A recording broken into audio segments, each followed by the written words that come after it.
We all know how crummy it feels when you get a stomach bug. Imagine feeling like that 24 hours a day, every day. It's a condition that can be life-changing and career-ending. But a Lubbock doctor is trying a new technique, hoping it will get a certain state trooper back into uniform. She put herself through college herself and, educated herself and worked really hard to be where she was as a state trooper. If this state trooper pulled you over, you might have done a double take at her tiny frame, but she poured everything into the job she loved until she was forced to quit. I'm still young and I've been so active, and I want to be able to go back to law enforcement one day. But for most of the summer, Trooper Jennifer Garcia has been in the hospital with a stomach ache that will not go away. It's like having a stomach bug every day for the rest of your life. And when you're sick, when you have a stomach bug, you don't want to eat because you know it's going to make you sick. Jennifer was diagnosed with gastroparesis. It's basically paralysis of the stomach.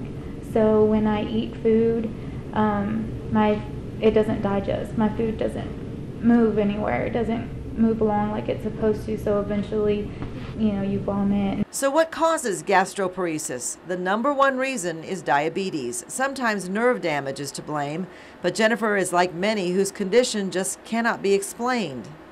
The true incidence is unknown. It's probably, if I had to guess, it's probably going to be 2 to 5% of the population that actually has it.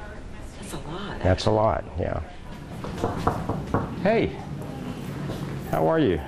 Dr. Sin says it isn't as rare as it sounds, since so many cases are misdiagnosed as gastritis or an ulcer or reflux disease.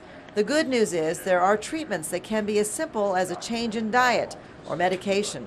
If those don't work, gastric stimulation can help the stomach contract to digest food, and when all else fails, there is a new surgery similar to the gastric bypass that has helped celebrities like Al Roker lose a lot of pounds. The only difference would be that the stomach that is left to digest is actually bigger than what we would use for a bypass, because we're not trying to achieve weight loss. We're actually trying to achieve the opposite, which is weight gain. I thought, wow, okay, God's opening up another door. It's another option for me. After 19 successes, Jennifer is the 20th patient in Lubbock to try this surgery, but her improvement has been slow. She's still very early on, so we have to wait and see what's going to happen to Jennifer.